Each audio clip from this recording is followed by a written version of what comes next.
Welcome to studio Telugu. Doctor BR Ambedkar Konaseema జిల్లా అమలాపురంలో aqua రైతులు అత్యవసర సమావేశం ఏర్పాటు చేసుకున్నారు. వెంటిలేటర్ మీద ఉన్న ఆక్వా రైతాంగాన్ని కూటమి ప్రభుత్వం ఆదుకోవాలని డిమాండ్ చేశారు. కోనసీమ జిల్లాలో స్పెషల్ లైవ్ కాస్ట్ విద్యుత్ విధానంతో రైతులపై భారం పడుతోంది. ప్రభుత్వం సరైన నిర్ణయం తీసుకొని ఆక్వా రైతులకు చేయూతనివ్వాలని ప్రభుత్వానికి విజ్ఞప్తి చేశారు. లైవ్ స్టాక్ ఉన్న చెరువులకు విద్యుత్ సరఫరాను ముందస్తు సమాచారం ఇవ్వకుండా నిలుపుదల చేయడం వల్ల రైతుకు నష్టం వాటిల్లుతుంది అని, సీడ్ మేత రేట్లు హెచ్చుతగ్గుల వల్ల ఆక్వా రైతులందరూ ఇబ్బందులు పడుతున్నారు అని అన్నారు. ప్రధానంగా ఒక కంపెనీ పాటించే విధానం వల్ల జిల్లాలోని ఆక్వా రైతాంగం తీవ్ర ఇబ్బందులు పడుతుందని కోనసీమ ఆక్వా రైతులు ఆందోళన వ్యక్తం చేశారు. పీజీఆర్ఎస్ లో కోనసీమ జిల్లా కలెక్టర్ ఆర్ మహేష్ కుమార్ ఫిర్యాదు చేస్తామని ఆక్వా రైతులు అన్నారు. ప్రస్తుత పరిస్థితుల్లో ఆక్వా ఇంటి లీటర్ మీద ఉంది, మంచి గట్టు పరిస్థితిలో ఉంది. దయించి మీ ఇప్పుడున్న ఎన్డీఏ గవర్నమెంట్ని, నారా చంద్రబాబు నాయుడు గారిని, పవన్ కళ్యాణ్ గారిని, లోకేష్ గారిని, మా శాఖామత్యులైన అచ్చెన్నాయుడు గారిని కోరేది ఏంటంటే, ఈ పరిస్థితుల్లో మాకు సెంట్రల్ గవర్నమెంట్ గత సంవత్సరం మాకు కస్టమ్స్ డ్యూటీ పూర్తిగా ఫీడ్కి సంబంధించిన కాంపోజిషన్లో కలిపి ప్రతి దాని మీద కస్టమ్స్ తగ్గించినప్పటికీ, జీరో చేసినప్పటికీ కూడా ఈ రోజుకి ₹1 తగ్గించకపోవటం చాలా దారుణమైన విషయం. దీని మీద ఏంటంటే ప్రభుత్వం వారు చర్య తీసుకోవాలని కోరుతున్నాం ఎక్స్పోర్టర్లని. తర్వాత ఏంటంటే ఇందులోటి 4 అవంతి అన్న అతను ఉన్నాడంటే అతను 6,50,000 నుంచి 7,00,000 టన్ను చేస్తున్నాడు. మనకు ఓవరాల్గా 13 లక్షల టన్ను అవుతే కనవ 4-5 లక్షలు ఒక 7-8 కంపెనీలు చేస్తుంటే ఒకే కంపెనీ 6-7 లక్షలు చేస్తుంది. కానీ ఇక్కడ నేను చెప్పేది ఏంటంటే హోల్సేల్కి రిటైల్కి తేడా ఉంటుంది.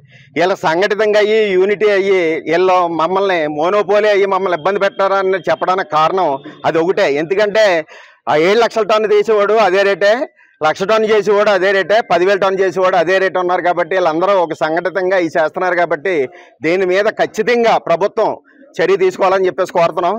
తర్వాత రాబోయే రోజుల్లో ఇప్పుడు ప్రస్తుత పరిస్థితుల్లో మాకు SPL అంటే స్పెషల్ లైన్ కాస్ట్ అని చెప్పేసి కొత్తగా ఇదివరకు మనం లోడ్ పెంచుకోమని చెప్పి డబ్బులు అడిగి డెవలపింగ్ ఛార్జెస్ 1,500, డిపాజిట్ 500 అని చెప్పేసి అప్పుడు రైతుల్ని కట్టమంటే వాళ్ళు 10 HP-తో 20,000 కట్టేశారు.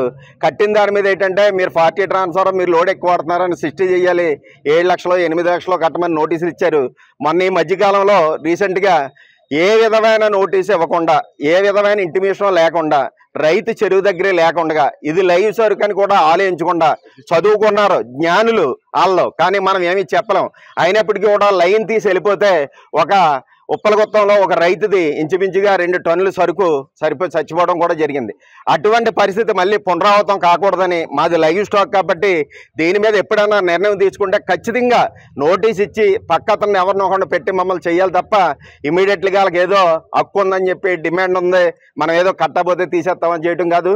దీనికి ఒక ఉదాహరణ కూడా చెప్తున్నాను. లైవ్ స్టాక్లో ఒక పచ్చి సరుకు బండి వెళ్తా ఒక యాక్సిడెంట్ కనుక అయితే ఆ సరుకుతో ఉన్న బండిని స్టేషన్లో కానీ సీజ్ చేయమని లేదు, సరుకుని గమ్యాన్ని చేర్చమన్నారు, బండిని సీజ్ చేయమన్నారు. అదే పరిస్థితి మా చెరువులకు కూడా వర్తింతుందని చెప్పేసి మాత్రం నేను చెప్పడం జరుగుతుంది. తర్వాత ఈ SPL ఛార్జెస్ మీద మాత్రం ప్రభుత్వం వారు ఖచ్చితంగా ఏదో ఒక నిర్ణయం తీసుకుని రైతుల్ని, ఇప్పుడున్న ఆక్వా పరిశ్రమ ఇంటి లీటర్ మీద ఉంది కాబట్టి దీని త్వరితగతిన ఏదో నిర్ణయం తీసుకుంటారని చెప్పేసి అడుగుతున్నాం. ఈ మధ్యకాలంలో స్పెషల్ డ్రైవ్స్ అని చెప్పేసి ఎలాగనంటే వాళ్లవరం మండలం వాళ్ళు పట్టుకొచ్చి కాట్రేగొండలో వేస్తున్నారు, కాట్రేగొండ మండలం వాళ్ళు పట్టుకొచ్చి ముమ్మడివారం వేసి వీళ్ళు ఇన్స్పెక్టర్లో బయట నుంచి వచ్చారని చెప్పేసి భయభ్రాంతులు గురి చేసి రైతు ఒరిజినల్గా ఇంటి దగ్గర ఉంటే చెరువు కాడి నుంచి ఒక ఫోన్ వస్తేనే బాత్రూమ్కి వెళ్తాడు. ఎందుకంటే అతను టెన్షన్, పక్కన చెరువులు పోగలేదు ఏమైందని ఒక భయాందోళనతో ఉంటాడు. అటువంటి పరిస్థితుల్లో ఉన్న రైతుని ఈ ఎలక్ట్రిఫికేషన్ వాళ్ళు మాత్రం ఖచ్చితంగా చాలా విపరీతమైన భయభ్రాంతులు గురి చేస్తున్నారు. ఆ పరిస్థితి కలగకూడదని చెప్పేసి మాత్రం కోరుకుంటున్నాం. రేపొద్దున్న ఈ రైతులందరూ సంఘటితం అయ్యి రేపు సోమవారం కలెక్టర్ గారిని నానా సమస్యలు ఉన్నాయి ఇందులో, ఈ సమస్యలు అన్నింటి మీద సంఘ పెద్దలతోటి రైతులతోటి ఆలోచించి కలవటాన్ని నిర్ణయించుకున్నామని చెప్పేసి అనుకుంటున్నాం. అందరికీ నమస్కారం అండి. మరి ఈరోజు ఆక్వా రంగం వెంటిలేటర్ మీద ఉన్నటువంటి పరిస్థితి, అనేకమైనటువంటి సమస్యలతోటి రైతు కొట్టుమిట్టి ఆడుతున్నటువంటి సందర్భంలో ఈ విద్యుత్ సమస్య ప్రధానంగా ఈ మధ్యకాలంలో ప్రత్యేక దాడులు జరుపుతూ రైతులను భయభ్రాంతులకు గురిచేస్తూ ఎగ్జిస్టింగ్ క్రాఫ్ట్గా కూడా ఏ విధమైన నోటీసులు లేకుండా విద్యుత్ సరఫరాని నిలుపుదల చేయడం కొన్ని సర్వీసులు జరిగింది. ఇటీవల కాలంలో ఉప్పలగుప్తం మండలంలో చేపల చెరువులకు అలా కట్ చేయడం వల్ల ఆ రైతు అతి దారుణంగా సుమారు 25 లక్షల రూపాయలు నష్టపోవడం జరిగింది. మేము కోరేది ఒకటే, ఈ యొక్క ఎలక్ట్రిసిటీలో ఉన్నటువంటి లోపాలు ఏదైతే ఉన్నాయో అవి సరి చేయండి. ముందు అధిక లోడ్ రావడం వల్ల కూడా దాని యొక్క ప్రభావం ఈ మీటర్ల మీద చూపించి మీరు అడిషనల్ లోడ్కి వెళ్తున్నారో దాని గురించి మీరు 10 లక్షలు కట్టండి, 3 లక్షలు కట్టండి, ఏసీడీలు కట్టండి. ఏసీడీలు కట్టకపోతే మళ్ళీ వాటికి షార్ట్ ఫాల్ ఛార్జీలు, ఇలాగ అనేక రకాలుగా భయభ్రాంతులకు గురి చేస్తూ అధిక భారం మోపుతూ రైతులను ఇబ్బంది పెడుతున్నారు. కాబట్టి ఈ యొక్క ఇబ్బందుల నుంచి మమ్మల్ని కాపాడాలని చెప్పేసి డిఈ గారిని, ఎస్సీ గారిని కూడా మేము రిక్వెస్ట్ చేయడం జరిగింది.